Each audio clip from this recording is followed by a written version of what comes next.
ഹരിയോ. ഇന്നലെ അരണ്യകണ്ഠത്തിൽ സീതാദേവിയെ രാവണൻ കൊണ്ടുപോയി അശോകവനിയിൽ ശിംശമാവൃക്ഷത്തിൻ്റെ ചുവട്ടിൽ കൊണ്ടുപോയി ഇരുത്തി സീതാദേവി അവിടെ രാമനാമം ജപിച്ചുകൊണ്ട് ശ്രീരാമസ്വാമിയെ പ്രതീക്ഷിച്ചുകൊണ്ട് ഇരിക്കുന്നതായ കാര്യങ്ങൾ വരെയാണ് നമ്മൾ ഇന്നലെ വിചിന്തനം ചെയ്തത്. ഇന്ന് ഇനി സീതാന്വേഷണം എന്നതായ ആ ഭാഗത്തിലേക്ക് നമ്മൾ പ്രവേശിക്കുമ്പോൾ ആദ്യത്തെ ഒരു 20 വരികൾ നമുക്ക് ശ്രദ്ധിക്കാൻ സാധിച്ചാൽ അവിടെ ശ്രീരാമസ്വാമി ഒറ്റയ്ക്കിരുന്ന് ചിന്തിക്കുകയാണ്. എന്താണ്? മായാസീതയെയാണ് രാവണൻ കൊണ്ടുപോയിട്ടുള്ളത് എന്ന് ലക്ഷ്മണൻ ഇപ്പോൾ അറിയേണ്ട. കാരണം നമുക്ക് തോന്നും, എന്തുകൊണ്ടാണ് ശ്രീരാമസ്വാമി ലക്ഷ്മണനിൽ നിന്ന് ഇത് മറച്ചു വെച്ചത്? ലക്ഷ്മണനെ വഞ്ചിക്കുകയാണോ എന്ന് നമുക്ക് തോന്നുമായിരിക്കാം.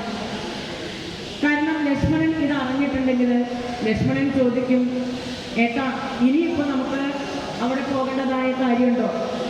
ജ്യേഷ്ഠത്തിക്ക് ഒന്നും സംഭവിച്ചിട്ടില്ലല്ലോ എന്ന് പറഞ്ഞ് ചോദിച്ച് ഇവിടെ ഇരിപ്പാവും. അതുകൊണ്ട് അത് പാടില്ല. രാവണനെ വധിക്കേണ്ടതായിട്ടുണ്ട്. അത് മാത്രമല്ല, അവതാര ഉദ്ദേശങ്ങളെല്ലാം നിറവേറ്റേണ്ടതായിട്ടുണ്ട്.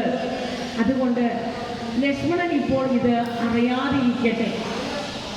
താൻ സീതാദേവിയെ നഷ്ടപ്പെട്ടവനെ പോലെ അന്വേഷിച്ചുകൊണ്ട് കരഞ്ഞു നടക്കുന്നത് പോലെ അഭിനയിക്കാം എന്നതാണ്, അതേപോലെ നടിക്കാം എന്ന് ശ്രീരാമസ്വാമി ചിന്തിക്കാം. തൻ്റെ കരച്ചിലടക്കാൻ വേണ്ടിക്കൊണ്ട് ലക്ഷ്മണൻ എന്തിനും തന്നെ തയ്യാറാവും. അങ്ങനെയാണ് ശ്രീരാമസ്വാമി ഇത് ലക്ഷ്മണനെ വഞ്ചിക്കുകയാണ് എന്ന് തോന്നും. പക്ഷേ അതല്ല, അതിന് പിന്നിൽ ഉദ്ദേശമുണ്ട്. രാവണവധം ചെയ്യേണ്ടതായിട്ടുണ്ട്. വലിയ ഒരു ഉദ്ദേശം വെച്ചുകൊണ്ടാണ് ഈ യാത്ര ആരംഭിച്ചിട്ടുള്ളത്. അപ്പോൾ ഇങ്ങനെയുള്ളതായ വലിയ വലിയ ഉദ്ദേശങ്ങൾക്ക് പിന്നിൽ ഇങ്ങനെയുള്ളതായ ചെറിയ പ്രശ്നങ്ങളൊക്കെ ഉണ്ടാകും.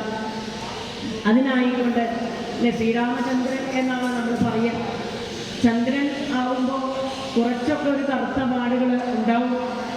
അല്ലെങ്കിൽ ശശാങ്കനെന്നും ഏണാങ്കനെന്നും നമുക്ക് വിളിക്കാൻ പറ്റില്ലല്ലോ. അപ്പോൾ അതുകൊണ്ട് ശ്രീരാമസ്വാമി അവിടെ ഒന്ന് നടിച്ചു എന്നുള്ളതാണ്. ലക്ഷ്മണനേതുമറിഞ്ഞില്ലല്ലോ പരമാർത്ഥം ഇക്കാലമിവരെയും വഞ്ചിക്കുന്നതേ വരൂ. ലക്ഷ്മണനെ വഞ്ചിച്ച് ഒരു പ്രാകൃത പുരുഷനെ പോലെ ഞാൻ ദുഃഖിക്കുന്നുണ്ട് എന്ന് നടിക്കാം എന്നവിടെ ശ്രീരാമസ്വാമി ചിന്തിക്കാം. അങ്ങനെ പറഞ്ഞുകൊണ്ട് വരുന്നതായ സമയത്ത് ലക്ഷ്മണൻ ഓടി വരുന്നത് കാണും ശ്രീരാമസ്വാമി. ശ്രീരാമസ്വാമി ചോദിച്ചു ലക്ഷ്മണനോട്, എന്താ ലക്ഷ്മണ നീ ചെയ്തത്? സീതയെ അവിടെ ഒറ്റയ്ക്കിരുത്തിയിട്ടാണോ വരുന്നത്? പർണശാലയിൽ സീതയ്ക്കാരു തുണയുള്ളൂ. ഇനി ആരാണ് അവിടെ സീതയ്ക്ക് കൂട്ടായിട്ടുള്ളത്? രാക്ഷസന്മാരൊക്കെ നിറയുള്ളതല്ല വനമല്ലേ? എന്തിനാണ് നീ ഇങ്ങോട്ട് വന്നത്? എന്തിനിങ്ങോട്ട് പോന്നു ജാനകി തന്നെ മലാൽ? എന്തിനു വെടിഞ്ഞു നീ രാക്ഷസരാവണേയും കൊണ്ടുപോകയോ കൊന്നു ഭക്ഷിച്ചു കളയുകയോ? ആ രാക്ഷസന്മാര് അവിടെ വന്ന് സീതാദേവിയെ കൊണ്ടുപോയിട്ടുണ്ടാകുമോ? അതോ അവിടെ വെച്ച് തന്നെ ഭക്ഷിച്ചു കഴിഞ്ഞിട്ടുണ്ടാകുമോ? നാം ഒക്കെ സാധാരണ ഹോട്ടലിൽ പോയാൽ ഒന്നുകിൽ ഭക്ഷണം അവിടെ ഇരുന്ന് കഴിക്കും, അല്ലെങ്കിൽ എന്താണ് അത് പാഴ്സലായിട്ട് കൊണ്ടുപോകും. അതേപോലെ ഈ രാക്ഷസന്മാർ ഒന്നുകിൽ സീതയെ അവിടെ വെച്ച് തന്നെ ഭക്ഷിച്ചിട്ടുണ്ടാകും, അല്ലെങ്കിൽ അവർ കൊണ്ടുപോയിട്ടുണ്ടാവും. നിന്നെ ഒരു കാര്യം ഞാൻ ഏൽപ്പിച്ചിട്ട് ആ ചുമതല ചെയ്യാതെ ഇങ്ങോട്ട് ഓടിപ്പോരുകയാണോ ചെയ്യേണ്ടത്? അങ്ങനെ രാക്ഷസന്മാർക്ക് സീതയെ കൊടുത്ത് അവർക്ക് വിട്ടുകൊടുത്തിട്ട് എന്തിനാണ് ഇങ്ങോട്ട് പോകുന്നത് എന്നതായ സമയത്ത് അവിടെ ലക്ഷ്മണൻ പറയുന്നതായ കാര്യമാണ്, ഏട്ടാ എനിക്ക് അവിടെ നിൽക്കാൻ സാധിക്കുമായിരുന്നില്ല. എന്തൊക്കെയുള്ളതായ വാക്കുകളായിരുന്നു അവരെ എന്നോട് പറഞ്ഞത് ഏട്ടന് എനിക്ക് സഹിക്കാൻ സാധിച്ചില്ല. ഞാൻ 2 ചെവിയും പൊത്തിപ്പിടിച്ച് അവിടെ നിന്ന് ഓടിപ്പോരുകയായിരുന്നു. അത്തരത്തിലുള്ളതായ വാക്കുകളായിരുന്നു അവരുടെ വായിൽ നിന്ന് വന്നത്. അതികഠിനമായിട്ടുള്ളതായ ക്രൂരമായ വാക്കുകളായിരുന്നു അവരിൽ നിന്ന് വന്നത്. നമുക്ക് തോന്നുന്നു സീതാദേവിയുടെ വായിൽ നിന്ന് ഇത്തരത്തിലുള്ളതായ വാക്കുകളോ നമുക്ക് വിശ്വസിക്കാൻ സാധിക്കില്ല. കാരണം എന്താണ്? മനുഷ്യജാതിയിൽ നമ്മൾ ജനിച്ചാൽ ആ നാട്യം അതിൻ്റെ പരമാവധി നമുക്ക് ചെയ്യേണ്ടതായിട്ട് വരും. അപ്പൊ എന്തൊക്കെ തരത്തിലുള്ളതായ വാക്കായിട്ടാണ് അവര് എൻ്റെ നേരെ പ്രയോഗിച്ചത്. അതുകൊണ്ട് ഞാൻ ചെവി പൊത്തി ഓടിപ്പോരുകയായിരുന്നു. അപ്പോഴാണ് ശ്രീരാമസ്വാമി പറയുന്നു, സ്ത്രീകൾ അങ്ങനെ പറയുന്നത് മുഴുവനും നീ എന്തിനാ ലക്ഷ്മണ മുഖവിലേക്ക് എടുക്കുന്നത്? അങ്ങനെ നീ ചെയ്യാൻ പാടുള്ളതുണ്ടോ? അവരെന്തെങ്കിലുമൊക്കെ പറയും എന്ന് വിചാരിച്ച് ഇങ്ങോട്ടോ ചുമതല വിട്ട് ഓടിപ്പോരുകയാണോ വേണ്ടത്? യോഷമാരുടെ വാക്കു സത്യമെന്നോർക്കുന്നവൻ ഭോഷനെത്രയോമെന്ന് നീ അറിയുന്നതല്ലേ. സ്ത്രീകളുടെ വാക്ക് സത്യമെന്ന് കരുതുന്നവര് ഇവിടെ എന്താ പറയുന്നത്? ശ്രീരാമസ്വാമി എത്ര മണ്ടനാണെന്നുള്ളതാണ്. തെറ്റിദ്ധരിക്കണ്ട കേട്ടോ, സ്ത്രീകളെ അങ്ങനെ പറയുമെന്നല്ല. നമുക്ക് തോന്നും എന്താ ഇങ്ങനെ ശ്രീരാമസ്വാമി പറയുന്നത് എന്നുള്ള കാര്യമുണ്ട്. അതിൻ്റെ ഉള്ളിലേക്ക്, അതിൻ്റെ ആ സത്യത്തിലേക്ക് ഒന്ന് ഉള്ളിയിട്ട് ഇറങ്ങി നോക്കുമ്പോഴേ എന്താണ് ശ്രീരാമസ്വാമി പറഞ്ഞിട്ടുള്ളതായ വസ്തുതായിട്ട് നമുക്ക് തിരിച്ചറിയാൻ സാധിക്കും. കാരണം ഈ സ്ത്രീ പുരുഷ വ്യത്യാസം അത് സാധാരണ ആരും ചെയ്യില്ല. കാരണം ശരീരത്തിന്റെ തലത്തിൽ സ്ത്രീ ആയാലും പുരുഷനായാലും എല്ലാവരും തന്നെ ഒന്ന് തന്നെയാണ് ചൈതന്യത്തിന്റെ തലത്തിൽ. പിന്നെ എന്തിനാണ് ഈ ലിംഗ വ്യത്യാസം എന്നുണ്ടെങ്കിൽ അത് തലമുറകൾക്ക് വേണ്ടിക്കൊണ്ട് മാത്രമാണ്. അല്ലാതെ സ്ത്രീകളെ ഒന്നടങ്കം അവിടെ വിമർശിക്കുകയല്ല ശ്രീരാമസ്വാമി ചെയ്തിട്ടുള്ളത്. എല്ലാ വിധത്തിലും സ്ത്രീ ആയാലും പുരുഷനായാലും എല്ലാവരും ഒന്ന് തന്നെയാണ്. എല്ലാവരും ചൈതന്യമായിരിക്കുന്നത് ഒരേ ഒരു ഈശ്വര ചൈതന്യം തന്നെയാണ്. അത് നമ്മുടെ ബന്ധുക്കളായാലും അച്ഛനായാലും അമ്മയായാലും ഭാര്യയായാലും ഭർത്താവായാലും ഇനി മൃഗങ്ങളിലേക്ക് ഇപ്പോൾ പട്ടിയായാലും കോഴിയായാലും ഉച്ചയായാലും സർവ്വരിലും സർവ്വചരാചരങ്ങളിലും ആ ചൈതന്യമായിട്ടിരിക്കുന്നത് എല്ലാവരിലുമുള്ളത് ഒരേ ഒരു ചൈതന്യം മാത്രമാണ്. ആ ഈശ്വരനാണ് എല്ലാ ശരീരത്തിലിരുന്ന് എന്നെ രക്ഷിക്കുന്നതും എന്നെപ്പോലെ തന്നെ സർവ്വരെയും രക്ഷിച്ചുകൊണ്ടിരിക്കുന്നത് ഒരേ ഒരു ചൈതന്യമാണ്. ആ ഈശ്വരകാര്യം ഉള്ളത് കൊണ്ടാണ് ഇന്ന് ഞാൻ ഇങ്ങനെ ജീവിക്കുന്നത്. ഈ ഒരു ബോധം ആർക്കാണോ ഉള്ളത് അവരെയാണ് ഇവിടെ ശ്രീരാമസ്വാമി പൗരുഷമുള്ളവൻ അല്ലെങ്കിൽ പുരുഷൻ എന്നതുകൊണ്ട് ഉദ്ദേശിച്ചത്. പുരി ജയതേ ഇതി പുരുഷ എന്നാണ്. അപ്പൊ എല്ലാ ശരീരങ്ങളും ഓരോ ശരീരങ്ങൾക്കുള്ളിലും ഇരിക്കുന്നവൻ, അറിവായിട്ട് ചൈതന്യമായിട്ടിരിക്കുന്നവൻ, ആ ഒരു അറിവ് കൊണ്ടു നടക്കുന്നവൻ ആരാണോ അവനാണ് പുരുഷൻ. അത് പുരുഷൻ എന്ന് വെച്ചാൽ നമ്മുടേതായ കാഴ്ചപ്പാടിൽ സ്ത്രീ ആയാലും പുരുഷനായാലും ആ ഒരു കാഴ്ചപ്പാടില്ലാത്തവൻ അവരൊക്കെ തന്നെ സ്ത്രീകളാണ് എന്നാണ് ഇവിടെ ഉദ്ദേശിക്കുന്നത്. അപ്പൊ ഇവിടെ എന്താണ് ശ്രീരാമസ്വാമി ഉദ്ദേശിച്ചത്? യോഷമാരെന്ന് വെച്ചാൽ ഈശ്വര ചിന്ത വിട്ടുകൊണ്ട് ഈ സത്വരജ തമോ ഗുണമായ മായാപ്രകൃതിക്ക് അടിമപ്പെട്ട് അത് തന്നെ ചിന്തിച്ച് അതിൽ രമിച്ച് നടക്കുന്നവരെല്ലാം തന്നെ സ്ത്രീകളാണ്. അപ്പൊ ആരാണോ നമുക്ക് പ്രത്യക്ഷത്തിന് ഇവിടെ നോക്കുമ്പോൾ ശ്രീരാമസ്വാമി എന്താ ഇങ്ങനെ പറഞ്ഞിട്ട് തോന്നുമെങ്കിലും പക്ഷെ എന്താണ് പറയുന്നത്? ആ പിന്നുള്ളതായ രഹസ്യത്തെ ഒന്ന് ചികഞ്ഞു നോക്കുമ്പോഴാണ് നമുക്ക് ആ സത്യം മനസ്സിലാക്കാൻ സാധിക്കുക. അപ്പൊ ഈശ്വരനെ അറിയാതെ, ഈശ്വരനെ മനസ്സുറയ്ക്കാതെ സദാസമയവും പ്രകൃതി ഗുണങ്ങളിൽ രമിച്ച് അത് തന്നെ ചിന്തിച്ച് നടക്കുന്നവരെയാണ് ഇവിടെ സ്ത്രീകളായിട്ട് ശ്രീരാമസ്വാമി പറഞ്ഞത്. അവരുടെ വാക്ക് നീ വിശ്വസിക്കേണ്ട ലക്ഷ്മണ എന്നാ പറഞ്ഞത്. അപ്പൊ ശരീരം കൊണ്ട് ഏത് ആവട്ടെ, സ്ത്രീ ആയാലും പുരുഷനായാലും അവരുടെയൊക്കെ ഉള്ളിൽ ആ ഈശ്വരനെ ഉറപ്പിച്ചവര് അവര് പുരുഷന്മാരാണ്. ഇത് ആധ്യാത്മികതയിലും ലൗകികമായ തലത്തിലും ഈ സ്ത്രീ പുരുഷൻ എന്നുള്ളതായ തലത്തിൽ വളരെയേറെ വേർതിരിവ് എന്താണെന്നുണ്ടെങ്കിൽ ഈ ഈശ്വര ചിന്ത ഇല്ലാത്തവരെയാണ് ലൗകികതയിൽ അല്ലെങ്കിൽ ആധ്യാത്മികതയിൽ സ്ത്രീകളായിട്ട് പറയുന്നത്. അതാണ് ഇവിടെ പറഞ്ഞത്. എന്നിട്ടോ ശ്രീരാമസ്വാമി ഇത് പറഞ്ഞതും പെട്ടെന്ന് തന്നെ ശ്രീരാമസ്വാമി ആ സീതാദേവിയെ നഷ്ടപ്പെട്ടവനെ പോലെ, സാധാരണ ഒരു മനുഷ്യൻ, ഒരു പുരുഷൻ എങ്ങനെയാണോ തൻ്റെ ഭാര്യയെ നഷ്ടപ്പെട്ടാൽ കരഞ്ഞു നടക്കുന്നത് അതേപോലെ ഉറക്ക നിലവിളിച്ചുകൊണ്ട്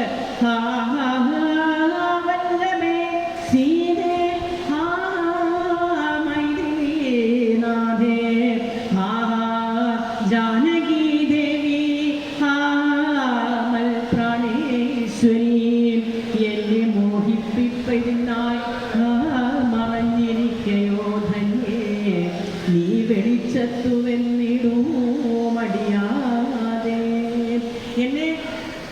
മോഹിപ്പിക്കുകയാണോ സീതയെ? ഇങ്ങനെല്ലാം ചോദിച്ചുകൊണ്ട് ആ സീതാദേവിയെ അവിടെയുള്ളതായ പുഴകളോടും പുൽച്ചെടികളോടും വള്ളികളോടും സകലരോടും എൻ്റെ സീതയെ കണ്ടോ എന്ന് അന്വേഷിച്ച് നടക്കുന്നതായ ശ്രീരാമസ്വാമി. ഏതുപോലെയാണോ ഗോപികമാര് ശ്രീകൃഷ്ണനെ അന്വേഷിച്ച് കരഞ്ഞു നടക്കുന്നത്, അതേപോലെയാണ് ഇവിടെ ശ്രീരാമസ്വാമി സീതാദേവിയെ അന്വേഷിച്ച് നടക്കുന്നത്. ആരാണ് ഈ ശ്രീരാമസ്വാമി? നമുക്കറിയാം, സർവദ്രൻ, സർവേശ്വരൻ, സർവജ്ഞൻ, സർവാത്മാവാം, സർവകാരണൻ, ഏകൻ, അചലൻ, പരിപൂർണൻ, നിർമ്മലൻ, നിരാകാരൻ, നിരഹങ്കാരൻ, നിത്യൻ, ചിന്മയൻ, അഖണ്ഡാനന്ദാത്മകൻ, ജഗന്മയൻ. ആരാണ് ഈ ജഗദീശ്വരൻ? സത്യസ്വരൂപനായ ജഗദീശ്വരൻ, എല്ലാം കാണുന്നതായ, എല്ലാം അറിയുന്നതായ ആരുടെ നിശ്ചയം കൊണ്ടാണോ ഇവിടെയെല്ലാം ചലിച്ചുകൊണ്ടിരിക്കുന്നത്, ആ ഒരു ചൈതന്യമായിരുന്നതായ ആ ഭഗവാനാണ് ഇവിടെ സ്വന്തം പത്നിയായ സീതാദേവിയെ നഷ്ടപ്പെട്ടവനെ പോലെ കരഞ്ഞു നടക്കുന്നത്. ഇവിടെ ഒന്നും തന്നെ പുതുതായിട്ട് ഉണ്ടായിട്ടില്ല, ഇനി ഉണ്ടാവുകയുമില്ല. സത്യമായിട്ടുള്ളതായ വസ്തു അത് ഞാൻ മാത്രമാണ്.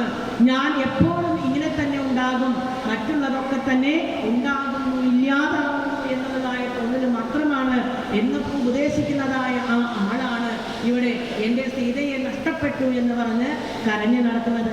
എന്താ ഇതിൻ്റെയൊക്കെ പിന്നുള്ളതായ അർത്ഥം എന്നുണ്ടെങ്കിൽ, നമുക്ക് ഭാഗവതമൊക്കെ വായിച്ചിട്ടുള്ളവർക്കറിയാം. അതിൽ പഞ്ചമസ്കന്ധത്തില് ആഞ്ജനേയ സ്വാമികൾ അത് പറയാൻ അർഹത സാക്ഷാൽ ആഞ്ജനേയർക്ക് മാത്രമാണ്. അവിടെ പറയുന്നുണ്ട് 9 ദ്വീപുകളിലുള്ളതായ ഉപാസന പദ്ധതികളെ കുറിച്ച് പറയുമ്പോൾ കിംപുരുഷ വർഷത്തില് സാക്ഷാൽ ആഞ്ജനേയര് തന്നെ എന്തിനാണ് ശ്രീരാമസ്വാമി അവതരിച്ചത്, എന്തിനാണ് ഈ നാട്യമൊക്കെ നടിക്കുന്നത് എന്ന് പറഞ്ഞു തരുന്നതായ ഭാഗമുണ്ട്. ആരാണ് ശ്രീരാമസ്വാമി, എന്തിനു വേണ്ടി ഇവിടെ അവതരിച്ചു? മർത്യാവതാരസ്തുഹ മർത്യശിക്ഷണം രക്ഷോവധായേവന കേവലം വിഭോ. ഹേ ഭഗവാനെ, ആ ഭഗവാന്റെ മർത്യാവതാരം എടുത്ത് എന്തിനാണ് ആ മർത്യാവതാരം എടുത്തത് എന്നുണ്ടെങ്കിൽ കേവലം ഒരു രാക്ഷസനായ രാവണനെ വധിക്കാൻ വേണ്ടി മാത്രമല്ല. പിന്നെ എന്തിനാണ്? രാവണവധം അതിൻ്റെ കാരണമാണ് എന്നുണ്ടെങ്കിലും മറ്റ് പലതരത്തിലുള്ളതായ ഉദ്ദേശങ്ങളും അതിന് പിന്നിലുണ്ടായിരുന്നു. ശ്രീരാമസ്വാമി അവതാരമായിട്ട് ജനിച്ചതിന് പിന്നിൽ ഇത് തന്നെയാണ് നാരായണീയത്തിൽ വാൽമീകി രാമായണത്തെ അടിസ്ഥാനപ്പെടുത്തി നാരായണ ഭട്ടതിരിപ്പാട് 2 ദശകങ്ങളിൽ കൂടി രാമായണത്തെ വിവരിച്ചു തരുന്നുണ്ട്. അതിനുശേഷം ആ രാമായണം വിവരിച്ച് അവസാന ശ്ലോകത്തിൽ അവിടെ ഭട്ടതിരിപ്പാട് പറയുന്നുണ്ട് എന്തിനു വേണ്ടിക്കൊണ്ടാണ് ഈ അവതാരം എന്നുള്ളത്. സോയം മർത്യാവതാരസ്തവ ഖലു നിയതം മർത്യശിക്ഷാർത്ഥമേവം വിശ്ലേഷാർത്ഥം നിരാഗ സ്ത്യജനമഭിഭവേ കാമധർമാദിസക്ത. ഇവിടെ ആഞ്ജനേയ കഥ പറയുന്നത് എന്തിനാണ്? കേവലം ഒരു രാക്ഷസനെ വധിക്കാൻ വേണ്ടിക്കൊണ്ട് മാത്രമല്ല, എന്തിനു വേണ്ടിക്കൊണ്ടാണ്? നമ്മളെ ഓരോരുത്തരെയും പഠിപ്പിക്കാൻ വേണ്ടിക്കൊണ്ട്, നമുക്ക് ഓരോരുത്തർക്കും അറിവുണ്ടാവാൻ വേണ്ടിക്കൊണ്ട്. എന്തിനറിവ് വേണ്ടിക്കൊണ്ട്? കാരണം ഒരു ജീവിതം, ഒരു മനുഷ്യനായിട്ട് നാം ഇവിടെ ജനിച്ചാൽ ഇങ്ങനെയുള്ളതായ ദുഃഖങ്ങൾ, പ്രശ്നങ്ങൾ, ഇതൊക്കെ തന്നെ ഓരോ മനുഷ്യനും അവരുടെ ജീവിതത്തിൽ ഉണ്ടാകും. ഈശ്വരൻ മനുഷ്യനായിട്ട് അവതരിച്ച് ആ പ്രശ്നങ്ങളൊക്കെ, ദുഃഖങ്ങളൊക്കെ ഉണ്ടാകുന്നുണ്ട് എന്നുണ്ടെങ്കിൽ സാധാരണ മനുഷ്യരായ നമ്മുടെ ജീവിതത്തിൽ ഇത്തരത്തിലുള്ളതായ പ്രശ്നങ്ങൾ ഉണ്ടാവാതിരിക്കില്ല, തീർച്ചയായിട്ടും ഉണ്ടാവും. ഇപ്പം ജീവിതത്തിൽ പ്രശ്നങ്ങൾ ഉണ്ടാവും. അത് നേരത്തെ ഒന്ന് അറിയാൻ സാധിച്ചാൽ എന്താണ്, നമ്മുടെ ജീവിതത്തിലേക്ക് ദുഃഖം വന്നാലും പ്രശ്നങ്ങൾ വന്നാലും നമുക്ക് തളരാതെ, കരയാതെ, പരാതി പറയാതെ അതിനെയൊക്കെ നമുക്ക് നേരിടാൻ നമുക്ക് സാധിക്കും. അപ്പോൾ ഈ കരയുന്നതും തളരുന്നതും ഒക്കെ നിർത്തിക്കൊണ്ട് ഈശ്വരൻ പോലും അവതരിച്ചിട്ട്, മനുഷ്യനായിട്ട് അവതരിച്ചപ്പോൾ ഇങ്ങനെയുള്ളതായ ദുഃഖങ്ങളൊക്കെ ഉണ്ടായിട്ടുണ്ട്.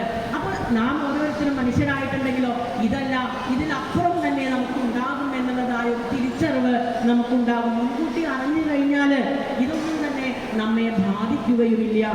ശ്രീരാമചന്ദ്രൻ തൻ്റെ അവതാരം കൊണ്ട് എന്താണ് കൊടുക്കാൻ ഉദ്ദേശിക്കുന്നത് എന്നുണ്ടെങ്കിൽ ഇങ്ങനെയുള്ളതായ പ്രശ്നങ്ങളൊക്കെ ഉണ്ടാവട്ടോ. എൻ്റെ ജീവിതത്തിൽ ഉണ്ടായിട്ടുണ്ട്, നിങ്ങൾക്കും ഉണ്ടാകും. അതുകൊണ്ട് കാര്യമാക്കണ്ട, നിങ്ങളുടെ കാര്യം തന്നെ പറയാനുണ്ടോ? സാധാരണ മനുഷ്യരുടെ അവസ്ഥ. അതാണ് ഭഗവാൻ ചോദിക്കുന്നത്. അപ്പോൾ നമ്മുടേതായ ജീവിതത്തിലുള്ളതായ പ്രശ്നങ്ങളെ മുഴുവനും നമുക്ക് നേരിടാൻ സാധിക്കും. ഈ പ്രപഞ്ചത്തെ മുഴുവനും നയിക്കുന്നതായ ഭഗവാന്റെ അല്ലെങ്കിൽ ഭഗവതിയുടെ അടുത്തേക്ക് നമുക്ക് പോകുന്നതായ സമയത്ത് അല്ലേ 3 നേരം നമ്മൾ വരുന്നുണ്ട്. അപ്പോൾ നമുക്ക് എന്തിനായിട്ടാണ് ഇങ്ങനെ തൊഴുകാൻ വരുമ്പോൾ ഈ പരാതി പറയേണ്ടതായ ആവശ്യം ഉണ്ടാവില്ല. ദുഃഖങ്ങളുണ്ട്, തളർച്ചയുണ്ട്, അല്ലെ പ്രശ്നങ്ങളൊന്നും ഭഗവതിയുടെ അടുത്ത് വന്നിട്ട് നമുക്ക് പരാതി പറയേണ്ടതായ ആവശ്യമില്ല. ഈ ഒരു ശാന്തി നിറഞ്ഞതായ അന്തരീക്ഷത്തിൽ വന്ന് ഭഗവതിയെ അല്ലെങ്കിൽ ഭഗവാനെ ഒന്ന് തൊഴുകുമ്പോൾ നമ്മുടെ ഉള്ളിലേക്ക് ആ ശാന്തി നമുക്ക് അനുഭവിക്കാൻ സാധിക്കും. നേരെ മറിച്ച് ഈ ദുഃഖങ്ങളും പരാതികളുമായിട്ടാണ് നാം ക്ഷേത്ര ദർശനം നടത്തുന്നത് എന്നുണ്ടെങ്കിലോ ആ ഒരു അന്തരീക്ഷത്തെ ശാന്തിയുടേതായ, സമാധാനത്തിൻ്റെതായ, സംതൃപ്തിയുടേതായ ആ അന്തരീക്ഷത്തെ നമുക്ക് സ്വാംശീകരിക്കാൻ സാധിക്കുകയില്ല.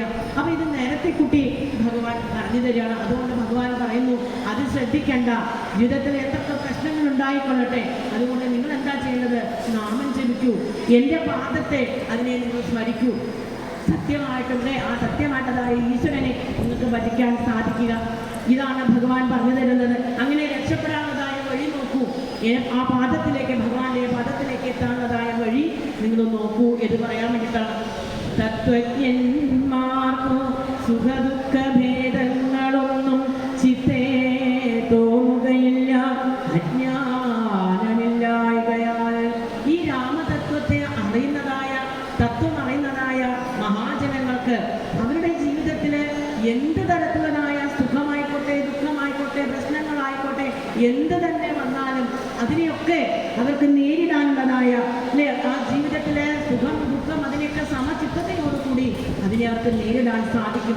ജീവിതത്തിൽ അവർക്ക് യാതൊരു തരത്തിലുള്ളതായ തളർച്ച ഉണ്ടാവില്ല.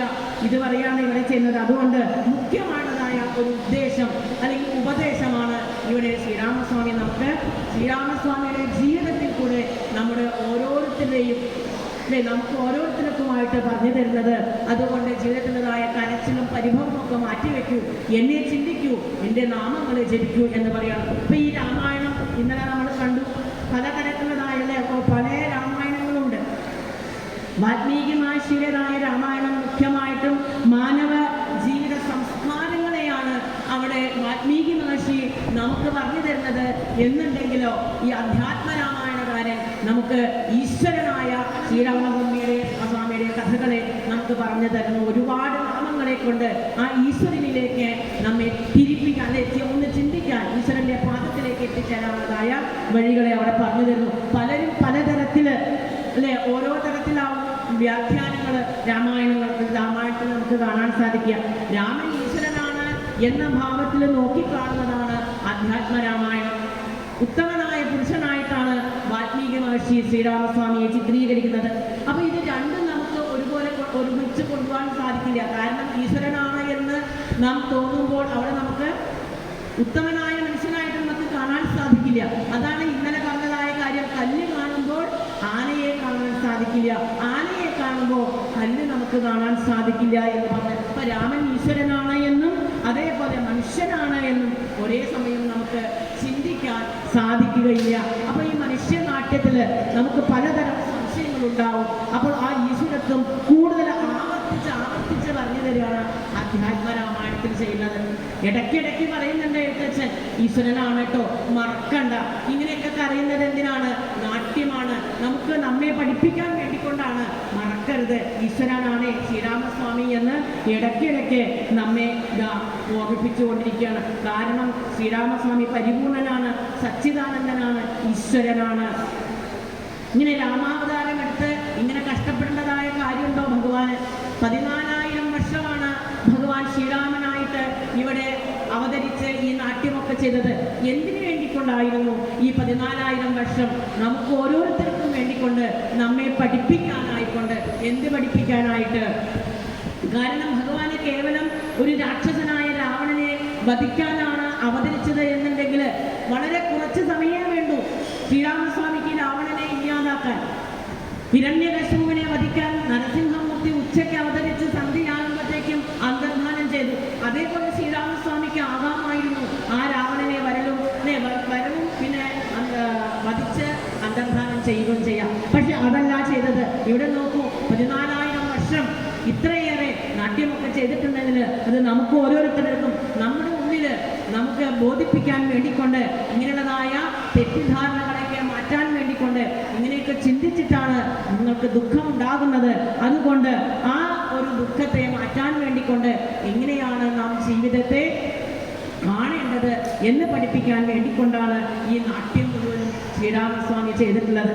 ഈ അങ്ങനെ അന്വേഷിച്ചു പോകുന്നതായ സമയത്താണ് അവിടെ ശ്രീരാമദേവനേവം തിരഞ്ഞു നടക്കുമ്പോൾ തേരണിഞ്ഞുടഞ്ഞു വീണ കുലമടവിയിൽ. അങ്ങനെ അന്വേഷിച്ചു പോകുന്നതായ സമയത്ത് അവിടെ തേര് ഓടിപ്പോയതായ വഴി കാണുകയാണ്. ആ വഴിയിൽ കൂടെ പിന്നാലെ നടന്നതായ സമയത്ത് ആ തേര് അവിടെ വീണ് ഉടഞ്ഞു കിടക്കുന്നതായ ഒരു രംഗം അവിടെ കാണുകയാണ് ശ്രീരാമസ്വാമി. ഭിന്നമായൊരു രഥം കാണണോ കുമാരാമി. തകർന്നു പോയതായ ഒരു രഥം ഇവിടെ കാണുന്നുണ്ടല്ലോ. ശ്രീരാമസ്വാമി രാവണൻ ഇതാ ആ വന്ന് സീതയെ കൊണ്ടുപോകുമ്പോൾ വേറെ ഏതോ ഒരു രാക്ഷസൻ അവിടെ വന്നിട്ടുണ്ടാകണം, അവർ തമ്മിൽ യുദ്ധം ചെയ്തിട്ടുണ്ടാകണം, അവർ രണ്ടുപേരും കൂടെ സീതാദേവിയെ കൊന്നോ ഇന്നോ എന്ന് ആർക്കാണ് അറിയാൻ സാധിക്കുക. ഇങ്ങനെ പറഞ്ഞ് കുറച്ചു നേരം കഴിഞ്ഞതായ സമയത്ത് മുന്നിൽ അവിടെ ഘോരമായൊരു രൂപം കാണായി, ഭയാനകം പേടി തോന്നുന്നതായ തരത്തിലുള്ളതായ ഒരു രൂപം അവിടെ മുന്നിൽ കാണാൻ സാധിക്കുകയാണ്. രാക്ഷസനാണ്. ഇതാ സീതാദേവിയെ കൊന്നു തിന്ന് ഇവിടെ മയങ്ങി കിടക്കുകയാണ്. ലക്ഷ്മണ വേഗം ആ വില്ലും ബാണവും ഒക്കെ ഇങ്ങോട്ട് എടുക്കൂ, ഇവനെ ഇപ്പോൾ തന്നെ ഞാൻ വകവരുത്തുന്നുണ്ട് എന്ന് പറഞ്ഞുകൊണ്ട് ശ്രീരാമസ്വാമി ലക്ഷ്മണന്റെ കയ്യിൽ നിന്ന് ആ വില്ലും ബാണവും ഒക്കെ വാങ്ങുന്നതായ സമയത്ത് ആ വീണ് കിടക്കുന്നതായ പക്ഷി ശ്രേഷ്ഠനായിട്ടുള്ളതായ ജടായു അവിടെ പറയാണ്, വദ്യനല്ലഹം തവ ഭക്തനായൊരു ദാസൻ മിത്രമെത്രയും തവ താതനു വിശേഷിച്ചും സ്നിഗ്ധനായിരിപ്പോരു പക്ഷിയാം ജടായു ഞാൻ. അങ്ങനെ അച്ഛൻ്റെ കൂട്ടുകാരനായ ജടായുസാണ്, പക്ഷിയാണ് ഞാൻ. ദിവസങ്ങൾക്ക് മുന്നേ ആയിരുന്നു അല്ലേ പഞ്ചവടിയിൽ പ്രവേശിച്ചതായ സമയത്ത് ശ്രീരാമസ്വാമിയും ജടായുവും കണ്ടു. ജടായു പറയുകയും ചെയ്തു, ഞാൻ അങ്ങയുടെ കൂട്ടുകാരനാണ്, അച്ഛൻ്റെ സേവകനാണ് എന്നൊക്കെ പറഞ്ഞതായ ആ ജടായുസിനെ പരിചയപ്പെട്ടതായ ശ്രീരാമസ്വാമി ഇത്ര പെട്ടെന്ന് നടക്കുവോ? ജടായുസിനെ അത്ര പെട്ടെന്ന് നടക്കുന്നവനാണോ ശ്രീരാമസ്വാമി?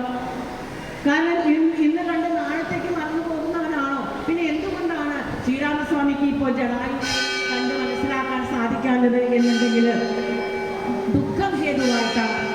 ദുഃഖം ബാധിച്ചാൽ ഇവിടെ വിവേകം നഷ്ടപ്പെടും, ചിന്താശക്തി നഷ്ടപ്പെടും. ദുഃഖം ഹേതുവായിട്ട് ജടായുസിനെ കണ്ടിട്ട് പോലും അവിടെ തിരിച്ചറിയാൻ സാധിച്ചില്ല ശ്രീരാമസ്വാമിക്ക്. അതാണ് നമ്മുടെ ജീവിതത്തിൽ നമുക്ക് ദുഃഖമായിക്കൊള്ളട്ടെ കോപമായിക്കൊള്ളട്ടെ ഏതൊരു വികാരവും കൂടുതലുണ്ടെങ്കിൽ നമുക്ക് വളരെ അടുത്തുള്ളവരെ പോലും നമുക്ക് തിരിച്ചറിയാൻ സാധിക്കില്ല. അതുകൊണ്ട് പറയും അതിസർവത്ര വർജയെ, ഒന്നും അധികമാവാൻ പാടില്ല.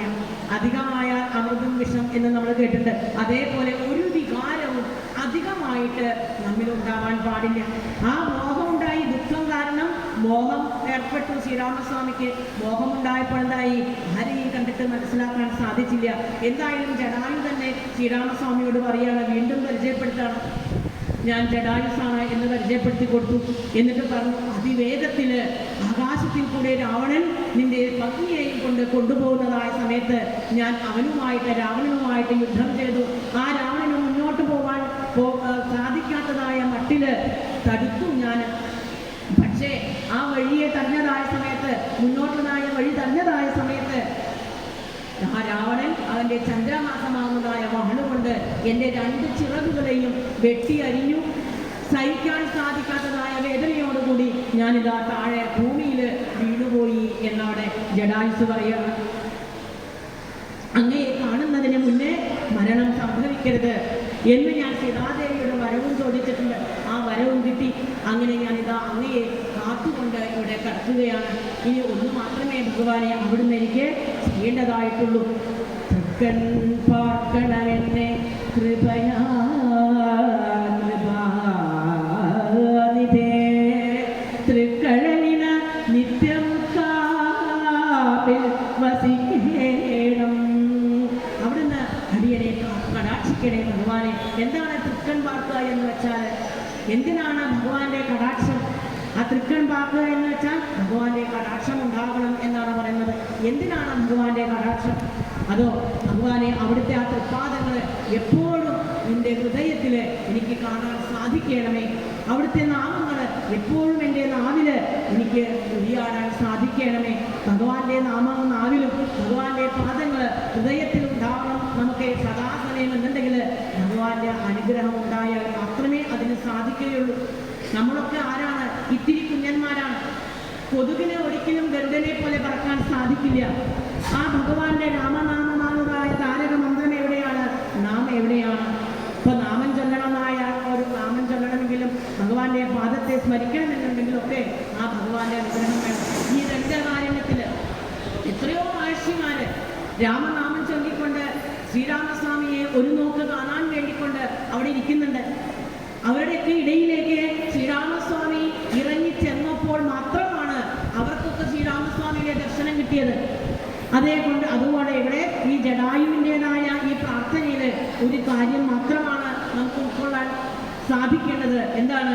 അവിടുത്തെ കടാക്ഷം എനിക്ക് വേണം ഭഗവാനെ. തൃപ്പാദം എപ്പോഴും എൻ്റെ ഉള്ളിൽ എനിക്ക് ഓർക്കാൻ സാധിക്കണമേ. തൃക്കൺ പാർക്കണമെപ്പോഴും കൃപയാ കൃപാനിധേ തൃക്കഴിഞ്ഞ നിത്യം കാവിൽ വസിക്കേണം.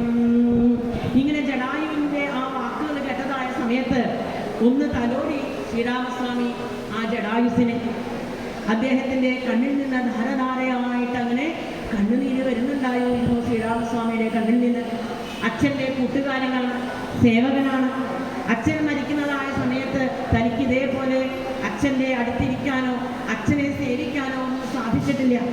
അച്ഛൻ്റെ കൂട്ടുകാരനായ ഈ ജടായുസിനെ ഇതാ സേവിക്കുന്നത് കൊണ്ട് അച്ഛനും സന്തോഷിക്കട്ടെ എന്നൊരു പക്ഷേ ശ്രീരാമസ്വാമി ഉള്ളിൽ വിചാരിച്ചിട്ടുണ്ടാവണം. എന്നിട്ട് ശ്രീരാമസ്വാമി ചോദിച്ചു, ചൊല്ലു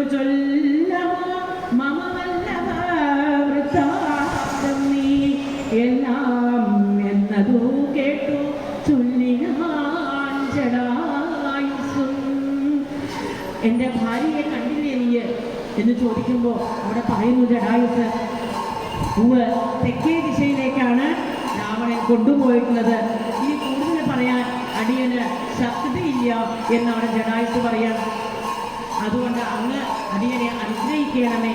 നിന്തിരുവടി തന്നെ കണ്ടുകൊണ്ടിരിക്കവേ ബന്ധമറ്റിടും വണ്ണം മരിപ്പാനവകാശം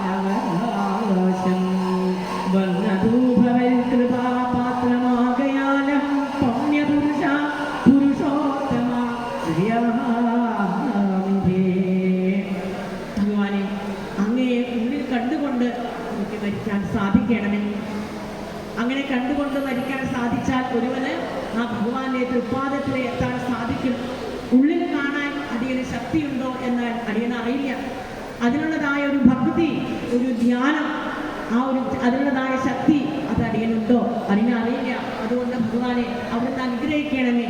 എപ്പോഴും അടിയന്റെ ഉള്ളിൽ അങ്ങയുടെ ആ രൂപം എനിക്ക് അടിയന് കാണാൻ സാധിക്കണമേ. ഇനി ഉള്ളിൽ കാണാൻ സാധിച്ചിട്ടില്ലെങ്കിലോ കണ്ണിലെങ്കിലും കാണിച്ചു തരണമേ. ഉള്ളിൽ കണ്ടാൽ പിന്നെ കണ്ണിൽ കാണേണ്ടതായ ആവശ്യമില്ല. അപ്പോൾ ആ ഭഗവാന്റെ കാരുണ്യം, ആ കൃപ അവസാന സമയത്ത് ഇതാ തൻ്റെ മുന്നിലേക്ക് ഭഗവാൻ ഇങ്ങോട്ട് വന്ന് അനുഗ്രഹം കൊടുക്കുകയാണ് ജടായുവിന്. എന്തൊരു കൃപയാണ് ആ ഭഗവാന്റെ എന്ന് നോക്കൂ. ബന്ധവും മറ്റു മുക്തനായെന്നൂനം ബന്ധോക കുസുമ സമതൃക്കരതലം തന്നാൽ ബന്ധുവത്സല മന്ദം തൊട്ടരുവേണമെന്നാൽ നിൻ തിരുമലരടിയോടു ചേരാമല്ലോ. അവിടുത്തെ ആ തൃപ്പാദത്തിൽ എനിക്ക് എത്താൻ സാധിക്കും ഭഗവാനെ. അവിടുത്തെ ഒരു അനുഗ്രഹം ഉണ്ടെങ്കിൽ അവിടെ ഒന്ന് എന്നെ തൊട്ട് അനുഗ്രഹിച്ചാൽ മതി എന്നവിടെ ജടായുസ് പറയാണ് ശ്രീരാമസ്വാമിയോട്. ഇങ്ങനെ ഭഗവാന്റെ ആ സ്പർശനം ഏറ്റുകൊണ്ട് അതിൽ തന്നെ ഹൃദയം അങ്ങോട്ട് ലയിച്ച് ശരീരം അവിടെ ഉപേക്ഷിക്കുന്നു ജടായു. കുറച്ചു നേരം ശ്രീരാമസ്വാമി ആ ജടായുവിൻ്റെ ശിരസ്സെടുത്ത് തൻ്റെ മടിയിൽ അങ്ങോട്ട് വെച്ച് അങ്ങനെ ഇരുന്നു ശ്രീരാമചന്ദ്രൻ. എന്നിട്ട് ലക്ഷ്മണനോട് പറയാണ്, കാഷ്ടങ്ങൾ കൊണ്ടുവന്ന് നല്ലൊരു ചിത തീർത്തുകൂട്ടണം അഗ്നി സംസ്കാരത്തിനു വൈകിടാതെ. പോയിട്ട് വിറക് കൊണ്ടുവരും. എന്നിട്ടോ ചിത ഒരുക്കേണ്ടതായിട്ടുണ്ട്. അച്ഛൻ മരിച്ചപ്പോൾ ഇതേപോലെ ചിത വയ്ക്കാനും ദഹിപ്പിക്കാനും ഒന്നും ശ്രീരാമസ്വാമിക്ക് സാധിച്ചിട്ടില്ല. എന്നാൽ ഇപ്പോൾ ഇതാ ഈ പക്ഷിക്ക് വേണ്ടിക്കൊണ്ട് അതെല്ലാം ചെയ്യാൻ പോവുകയാണ്. പക്ഷിയാണ്, ജീവിച്ചിരിക്കുമ്പോൾ എന്താണ് മാംസവും ഭക്ഷിച്ചിട്ടുണ്ടാവുക. അതുകൊണ്ട് ഇവന് ഇഷ്ടമാവുന്നത് മാംസം കൊണ്ട് പിണ്ഡം വെച്ചാൽ തന്നെയാവും. നല്ല മാംസം കൊണ്ടുവരണം. അവൻ്റെ ആ പിണ്ഡത്തിൽ അവന് തൃപ്തിയാകേണ്ടതായിട്ടുണ്ട്. അങ്ങനെ ആ മാംസം കൊണ്ട് തന്നെ അവിടെ പിണ്ഡം വെക്കുകയാണ് ജടായുസിന് വേണ്ടിയിട്ട്. പക്ഷീന്ദ്രൻ ഇതുകൊണ്ടു തൃപ്തനായി ഭവിച്ചാലും. ഇതായിരുന്നു ശ്രീരാമസ്വാമിയുടെ പ്രാർത്ഥന. അപ്പോഴേക്കും ആ ഭഗവാന്റെ സ്പർശനമേറ്റ്, ഭഗവാന്റെ കാരുണ്യം കൊണ്ട്, ഭഗവാന്റെ കൃപ കൊണ്ട് മരിച്ചതായ, അതേപോലെ ഭഗവാൻ തന്നെ പിതൃതർപ്പണം ചെയ്തിട്ട് മരിച്ചതായ ജടായുസുവിൻ്റെ ആ തേജസ് ആകാശത്ത് ദിവ്യമായ രൂപമായിട്ട് അങ്ങ് വീണ്ടും കാണാൻ സാധിക്കുകയാണ്. അവിടെ വൈഷ്ണവമായ ദിവ്യമായ രൂപം അങ്ങോട്ട് അവിടെ കാണാൻ സാധിച്ചു. ആകാശമാർഗത്തിൽ വന്നുകൊണ്ട് ഇനി സ്തുതിക്കാൻ പോവുകയാണ്.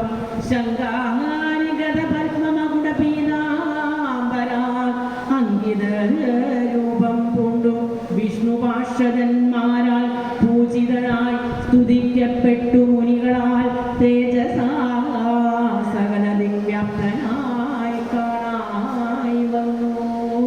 എങ്ങനെയാണ് വിഷ്ണു പാർഷദന്മാരെല്ലാവരും ഈ പക്ഷിയെ സ്തുതിക്കുകയാണ് ഇപ്പോൾ നിന്നിട്ട്.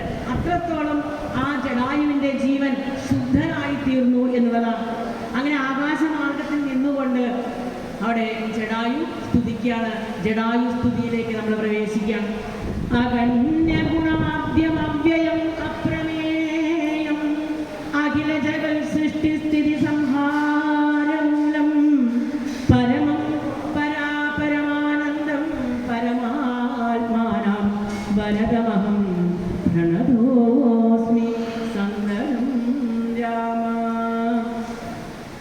ജടായുവിൻ്റെ ആ സ്തുതിയിൽ ഭാഷാപിതാവായിട്ടതായ എഴുത്തച്ഛൻ്റെ മലയാളത്തിലതായ സ്തുതിയിൽ നമുക്ക് തപ്പിയാൽ പോലും ഒരു മലയാള പദം അവിടെ കാണാൻ സാധിക്കില്ല. കടുകട്ടി സംസ്കൃതം, ഉള്ളിലോ മുഴുവനും ജ്ഞാനം. പക്ഷേ അതാണ് ആ ഗുരുനാഥൻ്റെ ഒരു കാരുണ്യം. നോക്കൂ, സംസ്കൃതമാണെങ്കിലും ജ്ഞാനം വേദാന്തമാണെങ്കിലും ഇത് വായിക്കുമ്പോൾ തന്നെ ഉള്ളിൽ ആ ഭാവം നമുക്ക് അങ്ങോട്ട് ഉണ്ടാവുകയാണ് ചെയ്യുന്നത്. അത്രത്തോളം ആ ഗുരുവിൻ്റെ കാരുണ്യമാണ്. എത്ര വലിയ ബ്രാഹ്മണനായിക്കോട്ടെ, അക്ഷരജ്ഞാനം ഇല്ലാത്തവർക്ക് പോലും വായിച്ചാൽ ആ ഭാവം ഉള്ളിൽ വരുന്നതായിട്ടുള്ളതായ ആ ഒരു സ്തുതിയാണ്. മഹിതകടാക്ഷവിക്ഷനിരാമരശുജം മഹിതാവതി സുഖമിന്നിരാമനോഹരം ശ്യാമളം ജടാമകുടോജ്ജലം ചാപശര കോമളകരാംബുജം പ്രണതോസ്മ്യഹം രാമം. എങ്ങനെയുള്ളതായ രാവണനെയാണ് ഞാൻ സ്തുതിക്കുന്നത് എന്നുണ്ടെങ്കിൽ രാമം പ്രണതോസ്മി, രാമനെ സന്തോഷത്തോടുകൂടി ഞാൻ സ്തുതിക്കുന്നു, നമസ്കരിക്കുന്നു. പ്രണതോസ്മി പ്രഹർഷേണ, നന്നായിട്ട് സന്തോഷത്തോടു കൂടിയാണ് ഞാൻ സ്തുതിക്കുന്നത് അല്ലെങ്കിൽ നമസ്കരിക്കുന്നത്. കരഞ്ഞുകൊണ്ടല്ല, പരാതി പറഞ്ഞുകൊണ്ടല്ല, നമ്മുടെ പ്രാരബ്ധത്തെ പറഞ്ഞുകൊണ്ടല്ല. ഈശ്വരൻ്റെ അടുത്ത് ചെല്ലുമ്പോൾ, ഈശ്വരിയുടെ അടുത്ത് ചെല്ലുമ്പോൾ എങ്ങനെയാണ് ഈശ്വരിയെ നാം പ്രാർത്ഥിക്കേണ്ടത്? സന്തോഷത്തോടു കൂടി നമസ്കരിക്കാൻ നമുക്ക് സാധിക്കണം. അതാണ് ശ്രീരാമസ്വാമി ദേവന്മാരുടെയൊക്കെ ദുഃഖം തീർക്കാൻ വേണ്ടിക്കൊണ്ട് അടിക്കടി രൂപങ്ങളെ സ്വീകരിച്ചെത്തുന്നതായ ആ ശ്രീരാമസ്വാമി, ആ ഈശ്വരന് സുഖത്തിന് ഒരു അവധിയുമില്ലാതെ, അളവില്ലാതെ, അളവറ്റതായ ആനന്ദത്തെ, അപരിമിതമായിട്ടതായ ആനന്ദത്തെ തരാൻ സാധിക്കുന്നതായ ആളാണ് ശ്രീരാമസ്വാമി. മനോഹരൻ. എല്ലാവരും ശ്രീ ഭഗവതിയുടേതായ കടാക്ഷത്തിനാണ് നാം ഓരോരുത്തരും ആഗ്രഹിക്കുക. പക്ഷേ ഇവിടെ പറയുന്നു, ആ ശ്രീ ഭഗവതി പോലും ആരെയാണ് സദാസമയം മനസ്സിൽ കൊണ്ടു നടക്കുന്നത്? മനോഹരൻ. ലക്ഷ്മിയുടെ മനസ്സിന് പോലും ആരാണ് സുഖം കൊടുക്കുന്നത്? സാക്ഷാൽ ആ ഭഗവാൻ തന്നെയാണ്. ആ മനസ്സിനെ, ശ്രീ ഭഗവതിയുടെ മനസ്സിനെ ഹരിച്ചിട്ട് വച്ചിട്ടുള്ളതായ ആ ശ്രീരാമസ്വാമിയെ ഭജിക്കുമ്പോഴാണ്, അല്ലെങ്കിൽ സ്തുതിക്കുമ്പോഴാണ്, ആ സ്തുതി കേൾക്കുമ്പോഴാണ്, ആരെയാണോ നാം ഭജിക്കുന്നത്, ആ ഭജിക്കുന്നതായ സമയത്ത് അത് കേൾക്കുമ്പോൾ സാക്ഷാൽ ദേവി പോലും സംതൃപ്തയാകുന്നത് അല്ലെങ്കിൽ സന്തോഷിക്കുന്നത്. അപ്പോൾ ലക്ഷ്മിയാഷ്ടകമൊക്കെ പ്രത്യേകിച്ച് നമുക്ക് ജപിക്കേണ്ടതായിട്ട് വരില്ല. എന്താണ്? ഭഗവാന്റെ നാമങ്ങൾ, ഭഗവാന്റെ സ്തുതികൾ ജപിക്കുന്നതോടുകൂടി തന്നെ ലക്ഷ്മി കടാക്ഷം ഉണ്ടാകും എന്ന് പറഞ്ഞു തരികയാണ് അവിടെ. അതുകൊണ്ട് ആ ലക്ഷ്മീദാനനെ ഭജിച്ചാൽ മതി. പിന്നെ ലക്ഷ്മിക്ക് വേണ്ടി പ്രത്യേകം പൂജ ഒന്നും വേണ്ട എന്നാണ് അവിടെ പറയുന്നത്. ഇനി ആ ഭഗവാൻ എങ്ങനെയാണ്? ശ്യാമളം ജടാമഗുണോജ്വലം ശാപശരകോമളകരാംബുജം. തലയിൽ ജട കെട്ടി വെച്ചിട്ടുണ്ട്. കയ്യിൽ എങ്ങനെയാണ്? ശരചാപങ്ങൾ ധരിച്ചുകൊണ്ടാണ് ശ്രീരാമസ്വാമി. ആരാണ് ആ തലയിൽ ജട കെട്ടി വെക്കുക? സന്യാസിമാര്. അവരെയാണ് ന്യസ്തദണ്ഡന്മാര് എന്ന് പറയുന്നത്. കാരണം ആരെയും വേദനിപ്പിക്കില്ല എന്നുള്ളതായ ഒരു ഉറപ്പ്, ആ ഉറപ്പിൽ കൂടിയാണ് അവർ ജീവിക്കുന്നത്. അഹിംസ പരമോ ധർമ്മ, ആരെയും വേദനിപ്പിക്കില്ല എന്നതായ തീരുമാനത്തോടു കൂടി നടക്കുന്നവര് സന്യാസിമാര്. അവരാണ് ജട കെട്ടി വെക്കുക. ഇവിടെ ഭഗവാൻ എങ്ങനെയാണ്? തലയിൽ ജടയുണ്ട്, കയ്യില് അമ്പും വില്ലുമായിട്ട് ക്ഷത്രിയനായിട്ടാണ്. അതായത് ആരെയും ദുഃഖിപ്പിക്കില്ല. ആ ദുഃഖം ഇല്ലാതാക്കാൻ വേണ്ടിക്കൊണ്ട് ഭഗവാൻ ജ്ഞാനസ്വരൂപനായിട്ട്, നിത്യജ്ഞാനസ്വരൂപനായിട്ട് ഭഗവാൻ അവിടെ നമ്മളെ എല്ലാവരെയും രക്ഷയ്ക്കായിക്കൊണ്ട് ഭഗവാൻ അവതാരം എടുത്തിരിക്കുന്നു. ഭുവനഗമനീയ രൂപം, ഈ ലോകത്തെ മുഴുവനും തന്നിലേക്ക് ആകർഷിപ്പിക്കുന്നതായ രീതിയിലുള്ളതായ രൂപത്തോടു കൂടിയുള്ളവനാണ് ശ്രീരാമസ്വാമി. എല്ലാവർക്കും എന്നെ കണ്ട് കൊതി തോന്നണം, എൻ്റെ പാദത്തിലെത്താൻ വേണ്ടിക്കൊണ്ട് എന്നിലെ കൊതി ഉണ്ടാവണം എന്ന് കരുതിക്കൊണ്ട് കമനീയമായ അതിന് പാകത്തില് രൂപം സ്വീകരിച്ചു വന്നവനാണ് ശ്രീരാമസ്വാമി. അപ്പൊ എല്ലാവർക്കും കൊതി തോന്നിയാൽ ഭഗവാന്റെ പദത്തിലെത്താൻ സാധിക്കും. അങ്ങനെയുള്ളതായ ആ ഭഗവാൻ ശതരവിഭാസുരം, നൂറുകണക്കിന് സൂര്യന്മാരുടെ പ്രകാശത്തെ സ്വീകരിച്ചിരിക്കുന്നതായ ആ ശ്രീരാമസ്വാമി അഭീഷ്ടപ്രദം ശരണദം. എന്തൊക്കെ ആരൊക്കെ ചോദിച്ചാലും എല്ലാം തന്നെ അതൊക്കെ കൊടുക്കുന്നവനാണ്. ഇനി അതോ ചോദിക്കാതെ തന്നെ മോക്ഷത്തെ പോലും പ്രദാനം ചെയ്യുന്നവനാണ് ശ്രീരാമസ്വാമി. നാം സാധാരണ എന്താണ്? സാധാരണ ആളുകൾ വിഷയത്തെയാണ് ചോദിക്കുക. ആ വിഷയം നൽകും, അതേപോലെ തന്നെ ഭഗവാൻ മോക്ഷത്തെയും നൽകും. അതുകൊണ്ട് സത്യത്തില് ആ ശ്രീരാമസ്വാമി എന്താണ് ചെയ്തത്? നമുക്ക് മോക്ഷവും തരുന്നുണ്ട്, ഭോഗവും തരുന്നുണ്ട്.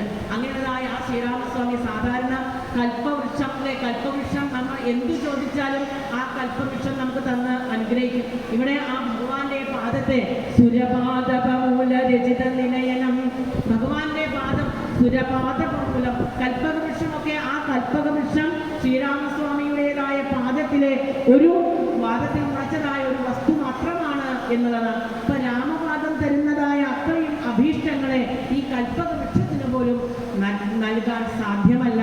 അങ്ങനെയായ ആ ശ്രീരാമസ്വാമിയെ സുരവന്ദിത സുരസഞ്ജയ സേവ്യം, ദേവന്മാരെല്ലാം എപ്പോഴും ആ ഭഗവാനെ തന്നെ സ്തുതിക്കുന്നു. അവരൊക്കെ നമസ്കരിക്കുന്നതായ ആ രാമനെ ഞാനും നമസ്കരിക്കട്ടെ. ഭവകാനനം, ഈ സംസാരക്കാട്, ഒരിക്കലും നമുക്ക് പുറത്തു കടക്കാൻ പറ്റാത്തതായ ഒരു വനമാണ് നമ്മുടെ ഈ സംസാരക്കാട്, അതായത് നമ്മുടെ ജീവിതം. ഇതിൻ്റെ ഉള്ളിലേക്ക് നമുക്ക് പ്രവേശിച്ചാൽ ഇപ്പോൾ എല്ലാവരും എങ്ങനെയാണ്?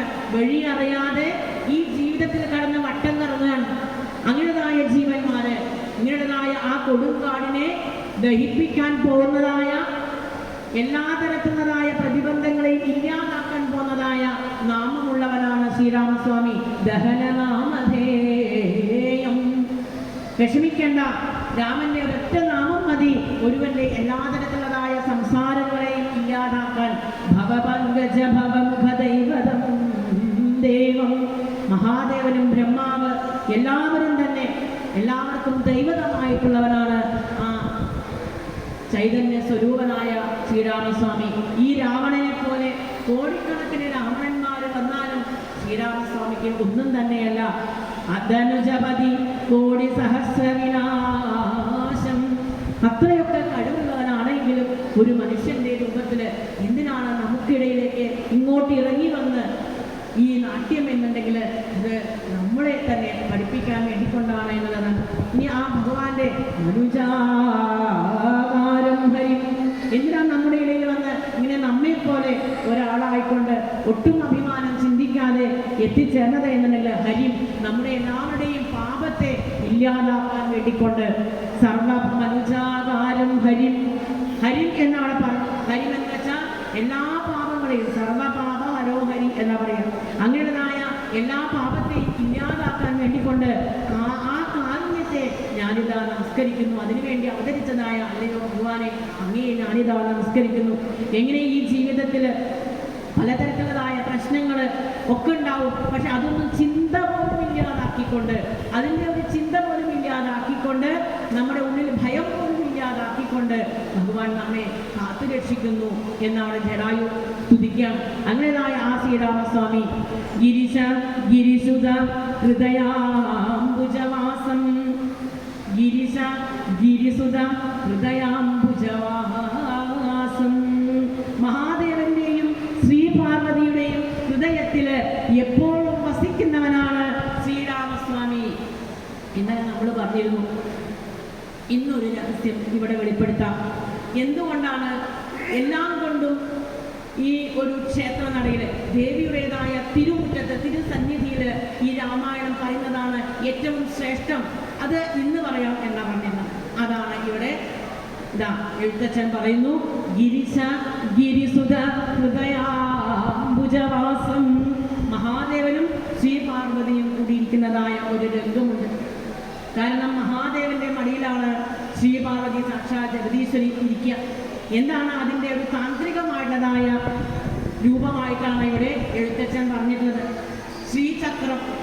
ശ്രീചക്രത്തില് 5 ത്രികോണങ്ങള് ശക്തി ത്രികോണവും 4 ത്രികോണങ്ങള് ശിവത്രികോണമായിട്ടും അവിടെ കാണാൻ സാധിക്കും.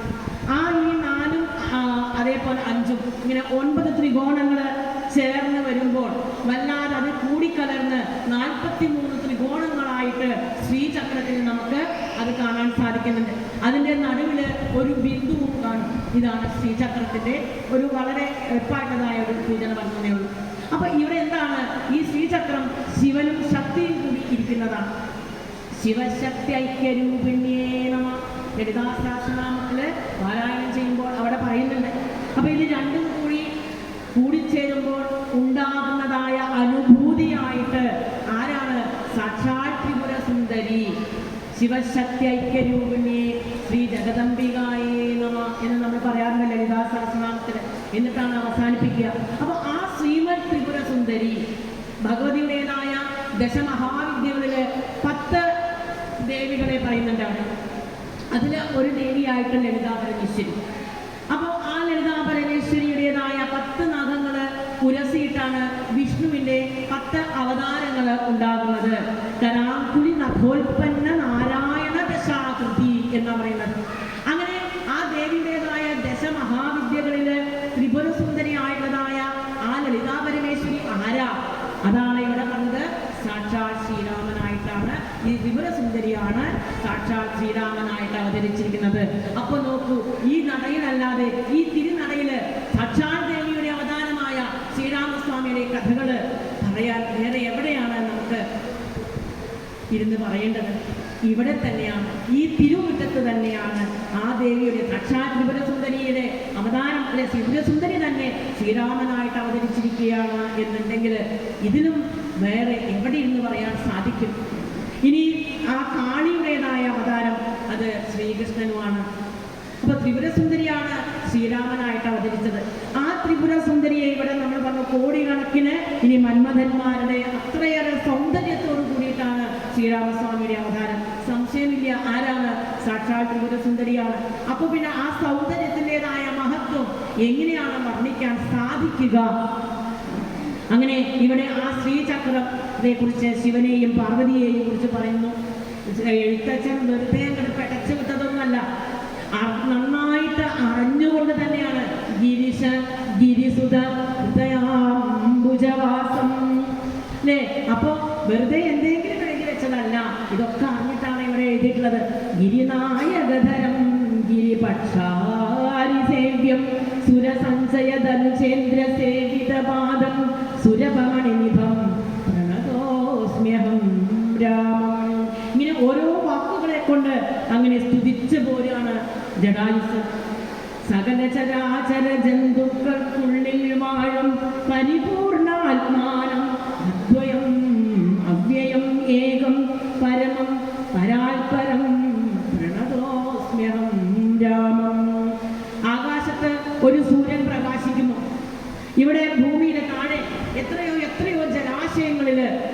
എത്രയോ എത്രയോ സൂര്യന്മാരെ നമുക്ക് പ്രതിബിംബമായിട്ട് കാണാൻ സാധിക്കുന്നുണ്ട്. പക്ഷേ യഥാർത്ഥത്തിൽ എങ്ങനെയാണ്? ഒരേ ഒരു സൂര്യൻ മാത്രമേ ഉള്ളൂ. അതേപോലെ ഒരേ ഒരു ശ്രീരാമസ്വാമി ഇവിടെയുള്ളതായ സകല ജീവാത്മാക്കളുടെയും ഉള്ളില്, സകല ചരാചരങ്ങളുടെയും ഉള്ളില് ജീവനായിട്ട് പ്രതിബിംബിക്കുന്നു, അല്ലെങ്കിൽ പ്രതിബിംബിച്ചു കൊണ്ടേയിരിക്കുന്നു.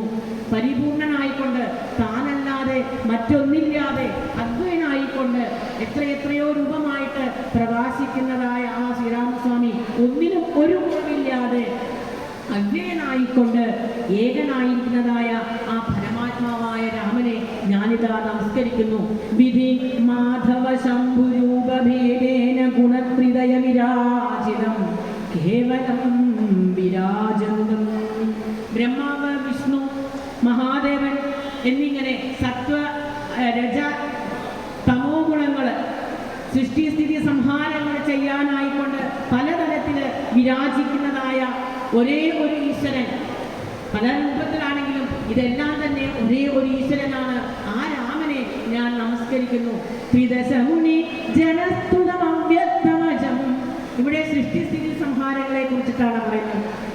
3 ദശകളിൽ കൂടെയാണ് ഓരോ ജീവന്മാരും കടന്നുപോയിക്കൊണ്ടിരിക്കുന്നത്. നാം ഓരോരുത്തരും ഈ 3 ദശകളിൽ കൂടി, ജാഗ്രത, സ്വപ്ന, സുഷുപ്തികളാകുന്നതായ ഈ 3 ദശകളിൽ കൂടെ, 3 ഘട്ടങ്ങളിൽ കൂടെ ഓരോ ജീവനും കടന്നു പോവാണ്. അപ്പൊ അങ്ങനെയുള്ളതായ ആ ശ്രീരാമസ്വാമിയെ ഈ 3 ഘട്ടങ്ങളിൽ എപ്പോഴും നമ്മൾ കടന്നു പോകാണ്. ജാഗ്രതയിൽ എങ്ങനെയാണ്? നമുക്ക് സുഖത്തെ അന്വേഷിച്ചുകൊണ്ടാണ് നാം ഇരിക്കുന്നത്, അല്ലെ? എപ്പോഴും സുഖത്തെയാണ് നാം അന്വേഷിക്കുന്നത്. ഇനി സ്വപ്നത്തിലാകുമ്പോഴോ അവിടെയും സുഖത്തെയാണ് നാം തേടുന്നത്. അപ്പൊ ജാഗ്രതയിലാകുമ്പോൾ ആ ചിന്തകൾക്ക് ഒരു യുക്തി കാണാൻ സാധിക്കും. പക്ഷേ സ്വപ്നത്തിലേക്കായാലോ യുക്തിയുക്തമായിട്ടുള്ളതായ ചിന്തകളല്ല സ്വപ്നത്തിൽ നമുക്ക് അറിയാൻ സാധിക്കുന്നത്. അവിടെയും നാം സുഖത്തെയാണ് അന്വേഷിക്കുന്നത്. ഇനി ഈ സ്വപ്നവും കഴിഞ്ഞ് നന്നായിട്ട് ഉറങ്ങുന്നതായ ഒരു അവസ്ഥയുണ്ട്, സുഷുപ്തി. അവിടെ പക്ഷേ അന്വേഷിക്കാതെ തന്നെ നല്ല സുഖമാണ് എല്ലാവർക്കും ഉണ്ടാകുന്നത്. അങ്ങനെ ആ സുഖമായിട്ടുള്ളതായ 3 അവസ്ഥയിലും, ജാഗ്രതയിലും, സ്വപ്നത്തിലും, സുഷുപ്തിയിലും സുഖത്തെ പ്രദാനം ചെയ്യുന്നതായ ആ രാമനെ ഇതാ കൈകൊള്ളും. ആ രാമൻ എങ്ങനെയാണ്? അവ്യക്തം. ഇങ്ങനെയാണ് എന്ന് പറയാൻ സാധിക്കില്ല. എന്താണ് ആ വസ്തു എന്ന് ചോദിച്ചാല് പറയാൻ ബുദ്ധിമുട്ടാണ്. അതുകൊണ്ട് അവ്യക്തമാണ് എന്ന് പറഞ്ഞു. മന്മഥ ശതകോടി സുന്ദര കളേഭരം. 100 കോടി മന്മഥന്മാര് ഒരുമിച്ച് വന്നാലും പറയാൻ സാധിക്കാത്തത്ര സൗന്ദര്യത്തോട് കൂടിയിട്ടുള്ളവനാണ് ആ ശ്രീരാമസ്വാമി. ജന്മനാശാദിഹീനം ചിന്മയം ജഗന്മയം. ജനിക്കുക മരിക്കുക എന്നതായ അവസ്ഥകളൊന്നും ആ ഭഗവാനില്ല. ത്രിഗുണബന്ധമില്ലാതെ നിഷ്കളങ്കനായിട്ട് ധർമ്മമായ കർമ്മങ്ങൾക്ക് ആധാരമായിട്ടുള്ളവനാണ് ശ്രീരാമസ്വാമി. ഇങ്ങനെ ആ ശ്രീരാമസ്വാമിയെ സ്തുതിച്ച് നമസ്കരിക്കുന്നതായ സമയത്ത് ആ സ്നേഹസ്വരൂപനായിട്ടുള്ളതായ ശ്രീരാമസ്വാമി ഈ സ്തുതി കേട്ട് രാമൻ പ്രണതോസ്മ്യഹം പക്ഷീന്ദ്രൻ തന്നോടരുളി ചെയ്തു മധുരമായി അസ്തുതേ ഭദ്രം, അസ്തുതേ ഭദ്രം, നിനക്ക് എല്ലാ മംഗളങ്ങളും ഉണ്ടാകട്ടെ എന്നവിടെ ശ്രീരാമസ്വാമി അനുഗ്രഹിക്കുകയാണ്. സാധാരണ നമ്മൾ സ്തുതികളൊക്കെ കാണുമ്പോൾ എങ്ങനെയാണ്? ഈ സ്തുതിക്കപ്പെടുന്നതായ ഭഗവാൻ മുകളിലും സ്തുതിക്കുന്നവനായ ആള് ഭൂമിയിലുമാണ്. ഇവിടെ നേരെ മറിച്ച സ്തുതിക്കപ്പെടുന്നതായ ഭഗവാൻ ഭൂമിയിലും സ്തുതിക്കുന്നതായ ആള് ആകാശത്ത് നിന്നിട്ടുമാണ്. അങ്ങനെ ഭഗവാൻ അവിടെ പറഞ്ഞു, അസ്തുതേ ഭദ്രം, നിനക്ക് നന്മയുണ്ടാവട്ടെ. പദം മേ വിഷ്ണു പരം തദ് വിഷ്ണു പരമം പദം സദാ പശ്യന്തി സൂരയ. ആ പരമമായ പദത്തെ നിനക്ക് പ്രാപിക്കാൻ സാധിക്കട്ടെ എന്നുള്ളതായ അനുഗ്രഹവും അവിടെ ശ്രീരാമസ്വാമി ജടായുവിന്റെ ആ ജീവന് നൽകാൻ. അപ്പോൾ ഇവിടെ ഈ സ്തുതിയുടെ ഫലത്തെ പറയുന്നത്, ഈ സ്തുതി ആരാണോ ജപിക്കുന്നത്, ആരാണോ പഠിക്കുന്നത്, ആ ഫലസ്തുതി എന്താണ്? ഇത് വായിച്ചാലും ഇത് കേട്ടാലും പറഞ്ഞാലും എല്ലാം തന്നെ ആ ഭഗവാന്റെ സാരൂപ്യം എന്നുള്ളതായ ആ തലം നമുക്ക് അനുഭവിക്കാൻ സാധിക്കും, നമുക്ക് കൈവരിക്കാൻ സാധിക്കും. സാരൂപ്യ ഭക്തിയിലേക്ക് കൊണ്ടുചെന്നെത്തിക്കുന്നതാണ് ഈ ജടായു സ്തുതി എന്നുള്ളതാണ്. ഇവിടെ പറഞ്ഞത് രാമനാമം ചെല്ലിയതായ ഒരു ഭക്തനെ പോലെ എന്നാ പറഞ്ഞത്. അപ്പൊ നോക്കൂ, രാമനാമത്തിൻ്റെതായ മഹിമ എത്രത്തോളം ഉണ്ട് എന്ന് നമുക്ക് കാണിച്ചു തരികയാണ്. ഇത്ര കാലം ജടായു എപ്പോൾ മുതൽക്ക് ദശരഥന്റെ കൂട്ടുകാരൻ സേവകനായിരുന്നു, അവിടുന്ന് മുതൽക്ക് സേവ തുടങ്ങിയതായ ആ ജടായുവിന് ആരെപ്പോലെയാണ് ഭാഗ്യമുണ്ടായത്, അല്ലെങ്കിൽ മോക്ഷം കൈവരിക്കാൻ സാധിച്ചത്? ഒരു രാമനാമം ജപിക്കുന്നതായ ഭക്തനെ പോലെ. അപ്പൊ രാമനാമത്തിൻ്റെതായ മഹത്വം എത്രത്തോളം ഉണ്ട് എന്ന് കാണിച്ചു തരുന്നതായ ഈ ജടായു സ്തുതി എന്നുള്ളതായ ഭാഗമാണ് ഇത്. ഇവിടെ പാനമേക്കാവില് ദേവിയുടെ ജഗദീശ്വരി വേദ ജഗദംബയുടെ പാദത്തിൽ സമർപ്പിക്കുന്നു. എല്ലാവർക്കും ഭഗവാൻ പറഞ്ഞതുപോലെ ഭദ്രം മംഗളകരമായിട്ട് എല്ലാവർക്കും ഭവിക്കട്ടെ, മംഗളം ഭവിക്കട്ടെ എന്ന് പ്രാർത്ഥിച്ചുകൊണ്ട് എല്ലാ ഗുരുക്കന്മാരുടെയും പാദത്തിൽ നമസ്കരിച്ചുകൊണ്ട് ഇങ്ങനെ അവസരം തന്നതായ ഈ പാറമേക്കാവ് ദേവസ്വത്തിലെ എല്ലാ സംഘാടകർക്കും എൻ്റെ പ്രത്യേക പ്രണാമം അർപ്പിച്ചുകൊണ്ട് കായേന വാചാ മനസേന്ദ്രിയർവാ ബുദ്ധ്യാത്മനാ വാ പ്രകൃതി സ്വഭാവ കരോമി യദ്യത് സകലം പരസ്മൈ നാരായണായേതി